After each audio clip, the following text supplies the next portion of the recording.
ANN news network बातमीपत्र दिनांक 9 जून 2025. आजच्या ठळक बातम्या. पुण्यात 14 दिवसांचा मनाई आदेश. नगरपंचायत कर्मचाऱ्यांच्या मागण्यांवर सकारात्मक चर्चा. पावसाळी बंदीतही मासेमारी, 5 नौकांवर कारवाई. स्टारलिंकच्या भारतातील प्रवेशाला माकपचा विरोध. श्याम म्हात्रे पुण्यस्मरणार्थ आरोग्य शिबिरे. पुण्यात गांधी दर्शन शिबिराला उत्स्फूर्त प्रतिसाद. आता पाहूया सविस्तर बातम्या. पुण्यात कायदा व सुव्यवस्था राखण्यासाठी येत्या 10 जूनपासून पुढील 14 दिवसांसाठी मनाई आदेश लागू करण्यात आले आहेत. दगड, शस्त्रे किंवा कोणतीही ज्वलनशील वस्तू बाळगण्यास मनाई करण्यात आली आहे. जमावबंदी तसेच कोणत्याही पुतळ्याचे किंवा प्रतिमेचे प्रदर्शन करण्यासही बंदी घालण्यात आली आहे. नगरपंचायत कर्मचाऱ्यांच्या मागण्यांवर सकारात्मक चर्चा झाली आहे. ग्रामपंचायत कर्मचाऱ्यांचा नव्याने स्थापन झालेल्या नगरपंचायतींमध्ये समावेश करण्याबाबतचा प्रस्ताव आणि स्वच्छता कर्मचाऱ्यांच्या पदनिर्मितीचा प्रस्ताव आठवडाभरात राज्य सरकारकडे सादर केला जाईल. स्वच्छता निरीक्षकांच्या पदनिर्मितीचा अभ्यास अंतिम टप्प्यात आहे.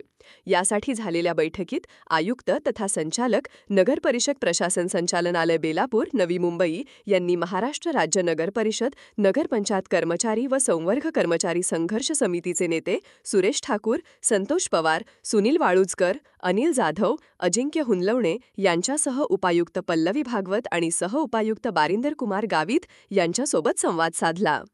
उरण, रायगड आणि मुंबईच्या समुद्रात पावसाळी मासेमारी बंदी काळातही बेकायदेशीर मासेमारी करणाऱ्या 5 नौकांवर मत्स्य विभागाने कारवाई केली आहे. या नौकांमध्ये जय गौरीनंदन, एकवीरामाता, श्री जागृत गौराई, भवानी जगदंबा आणि देवाची आळंदी या नौकांचा समावेश आहे.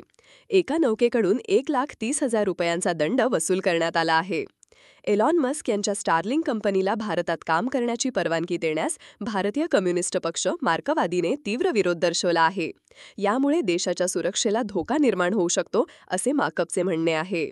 ज्येष्ठ कामगार नेते श्याम म्हात्रे यांच्या 7व्या पुण्यस्मरणानिमित्त पनवेल येथे महिलांसाठी मोफत आरोग्य आणि नेत्र तपासणी शिबिरे आज आयोजित करण्यात आली आहेत. श्याम म्हात्रे यांची कन्या आणि कामगार नेत्या श्रुती श्याम म्हात्रे यांनी या शिबिराचे आयोजन केले आहे. पुण्यातील कोथरूड येथील गांधी भवन येथे महाराष्ट्र गांधी स्मारक निधी आणि युवक क्रांती दलातर्फे आयोजित गांधी दर्शन शिबिराला उत्स्फूर्त प्रतिसाद मिळाला. लोकशाही, माध्यमे आणि श्रद्धा या विषयांवर या शिबिरात विचारमंथन झाले. ज्येष्ठ विधिज्ञ उल्हास बापट, पत्रकार प्रशांत कदम आणि दिग्दर्शक मंजुल भारद्वाज यांनी मार्गदर्शन केले. या होत्या आजच्या काही महत्त्वाच्या घडामोडी. अधिक बातम्या आणि विश्लेषणासाठी पाहत रहा अस्त्र न्यूज नेटवर्क .in.